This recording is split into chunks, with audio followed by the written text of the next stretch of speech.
Well, they certainly don't give good instructions. I've got my neighbour Bjorn with me, but the instructions are in Norwegian or Finnish or something. Still, get the materials in. Ragnar's at home, so got to keep him entertained at the same time as doing some heavy metal. Hey, new shelter for you, gang. What do you think about that? Check it out. Animals got very excited when we showed up. Ragnar's very excited. So, it's basically a bunch of metal sheeting, some metal girders for the base plates, some hoops that are up here that you bolt together. You add wood as cross beams and then just screw on all the metal sheeting. Got some more of the bent metal sheeting up at the yard, but the instructions are pretty poor and in a foreign language, so we're just going to work it out, but I think it's pretty straightforward.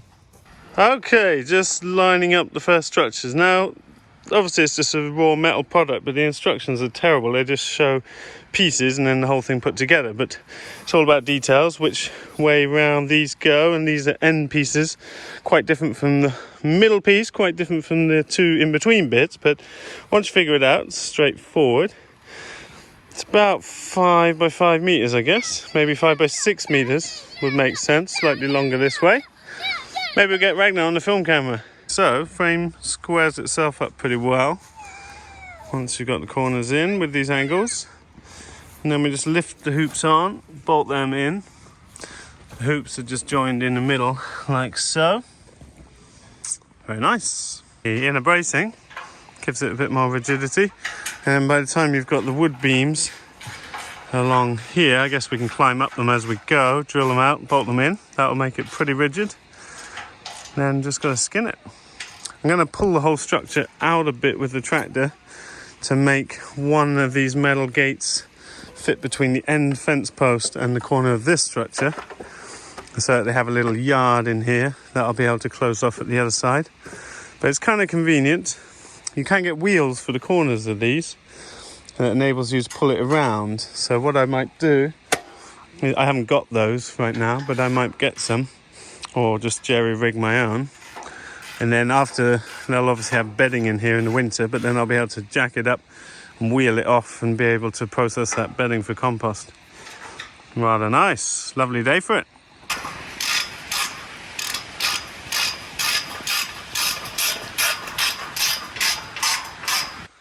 Okay, metal structure done. Wood just goes on. I think we just drill these out. And we've got coach bolts to go in there. I think we can climb on these as we go up on the roof. Now, I have said before, but we have hardy animals. Fjällko, the native Swedish mountain cow, and sheep, obviously, with their coats on, don't really need a shelter. By law, we have to provide one, but they will be probably not using this very much.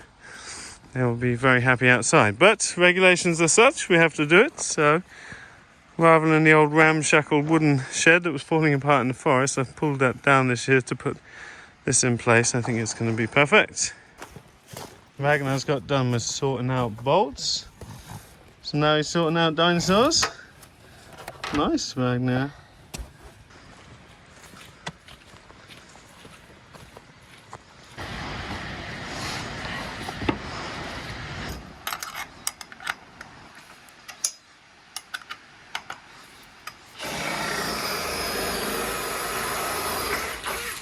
So I've been chasing up the police authorities because my replacement hunting license has taken ages, and apparently all the payments in our local area that happened in September didn't get registered. So luckily I've chased them up and I just repaid for that to fast track it, and hopefully it should be arriving in the post today or tomorrow, which is fantastic. We've been watching the deer on my CCTV cameras, and they're getting through the kale that I left in the gardens for that purpose quite quickly now.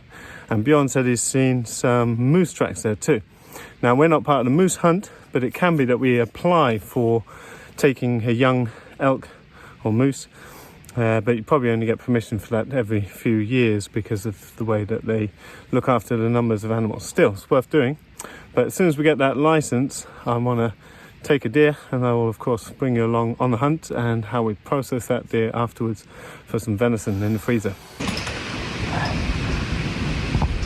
So, putting the shelter on the outside. Originally I had thought of putting it in the forest patch, but it's going to be much easier to move it about to clean out, make compost from the manure and bedding.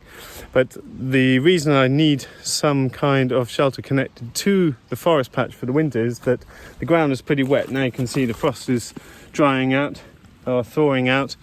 The ground gets very soft at this time of year, so heavy hoovened animals can make a pretty big mess of our pasture here. So I want to get them off the grass pretty soon. I want them grazing as long as possible, but without being detrimental to the ground.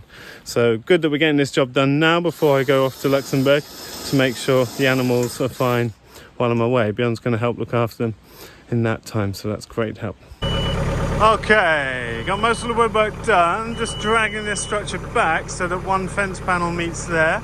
Then I'm going to lift this side up because we forgot to put the lowest beam of wood on. You can't drill upwards through the holes. And we're going to call it a day, I think. Ragnar's been super patient, but it's better to split this kind of job up into 2 days so that he's just not waiting around for the adults the whole time.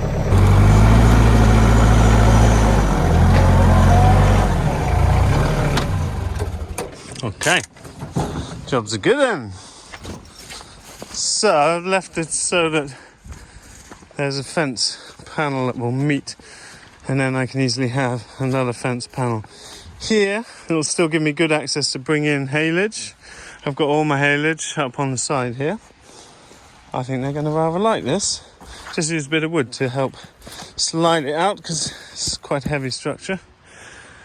Last little bit of wood, done for the day. Just lifting this up so we can get under these to drill up. Makes it easy. Is that flush at your end? Yep. It's a little longer here. So, pretty good progress. We've been at it a few hours. And Ragnar's been very good. But we'll leave it there, I think. Just this last bit that Bjorn's working on. It's quite a cool structure. Really helps to be doing Meccano, Lego when you're a kid. We always had the amazing technical sets that they don't really make anymore, and we sold them all off when we became teenagers, me and my big brothers. But building like that from a young age makes things like this super easy and makes you really confident to take on any of the sort of building projects that we have around the farm. What did you find, Ragnar? A worm. That's a big worm. He just fooled.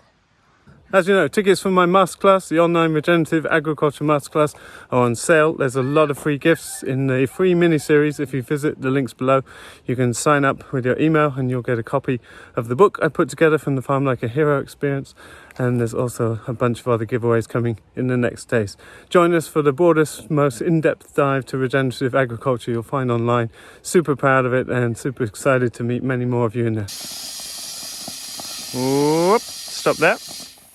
Okay, it's day 2 of the build. Trying to get the roof on today, get it finished up and see how that goes. One thing I'm considering doing is building a wheel kit for the structure so I can move it easily and then compost the insides. Another thing is I want to put plywood boards down the inside of the frame. I think it will extend the life of the structure quite a lot to have something that keeps manure off the metal and the wood at the lower parts. So that's something I think I will end up doing. And I'll talk a bit today about how I'm managing the animals over the winter. But first, got to get that roof started. Grass is starting to run low, giving them a haylage bell out on pasture. Next step is putting on the central roof pieces and just not screwing down the very ends, and then we can slide up the sides from underneath. I figure we need 6 or 8 of these. They're not actually 1 metre wide, so maybe 8 of these. I'm going to try and lift them up as high as I can with the forks, so we can then lift them onto the roof. See how that goes. So you can see the ground's getting pretty wet. That's why I want to put the animals inside. Certainly September's typically the wettest month here, but you can see it mashes up the ground, certainly with a bigger machine. So while I'm away in Luxembourg, I would be tempted to put them into the forest paddock with haylage, I do have front field and nut field that's got grazable grass, but that's something I can do hopefully when the ground freezes later in the year, and otherwise they'll be in the forest. Obviously you could have animals out all year round, but I don't want too much of an impact, so it's better for me to have them in the larch and spruce plantation there and just bring them out at opportune times. They can graze through the snow. I mean, they're mountain cows and sheep will outdig cows to get to fodder, but there's a risk now that they will start not only impacting the ground but eating on trees and berry bushes, and I don't want to encourage that. So once this shelter's up, I'm going to finish up the gates, get the paddock together, and probably put a fresh bale of haylage in, and Björn's going to help take care of the animals while I'm away.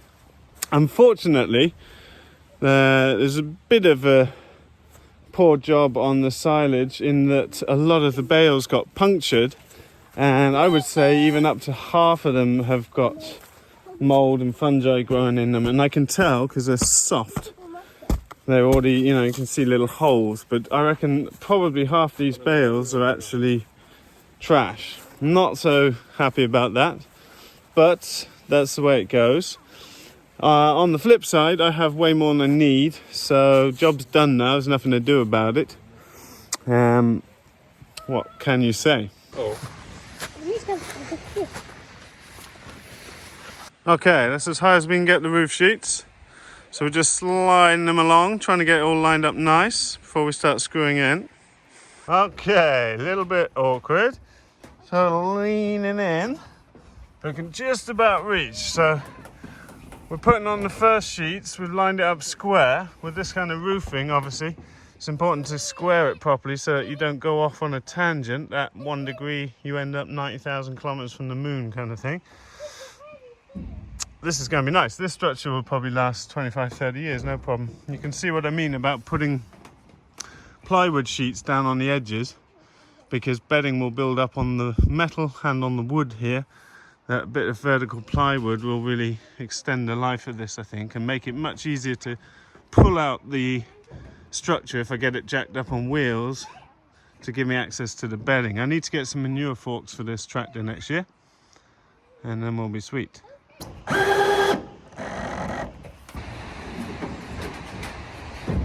What have you drawn, Ragnar?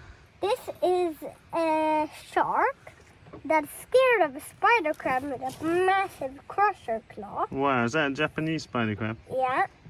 And then mites. A crab, small crab under a brain curl. Nice. You're a great drawer. Well, that was pretty smooth and easy.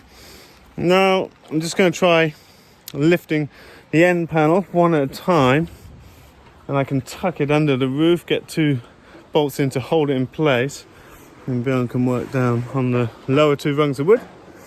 Shouldn't take so long. Okay, that's how it seems to work. It pops in under and under, and we just get end row of screws in and hold it down here, but looks pretty sweet. Wind's picking up, a bit colder today. That's what half of it looks like. So you can really see how having vertical boards, we left a little air gap at the bottom, but I'm thinking if we've got plywood boards stocked up against this metal vertically, you'll get a bit of airflow behind them, which is nice, reduce condensation, but it will also just protect the infrastructure and give them something to rub against. So, fairly good progress. Just got to get this side on now, and then the end, a bit of trim that meets the 2 sides, and then we're done. Last section to go.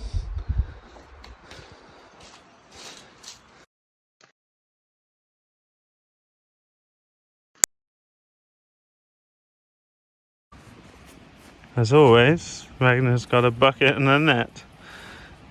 He's looking for creatures. Hey, sheepies. Hey. You're a handsome one. Oh, see you later. I don't see anything but a try catching.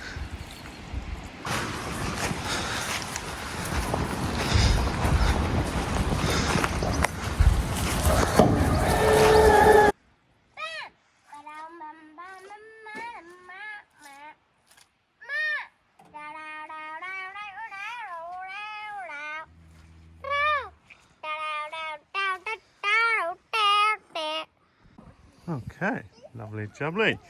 Last bit is this trim. I guess they've gone for the traditional Swedish home look, barn look. Like that on. Okay, job done. So, finished it off today. It's about 5-6 hours took to put that up. Taking care of Agna at the same time, but happy with the result. It's a really nice product. There's a little bit more work to do. Got to get some bedding in there. Got to fix up the gates at the end. But essentially, job done. Very happy with it. Historic moment. Macaco, we're taking to Johanna's house. We're going to put a cat flap in for her. Monkey is staying. Oh, Macaco is a little bit sad. Or she doesn't like the car. But I was always super enthralled with her mother, Monkey. And I never really liked Macaco. She's like this annoying cat who... He has this cheeky thing. He would always pee on the beds and on clothes in the cupboard, and I didn't like that. And he would sit on the table and he wanted your attention. You're trying to work and he'd flick a pen closer and closer to the edge of the table, looking at you like, hey, and then boink, flick it on the floor. I like the cheekiness, but it's happy that he goes to your other house, Maggie. That's going to be perfect for you. And I'm happy to have Monkey at our farm still.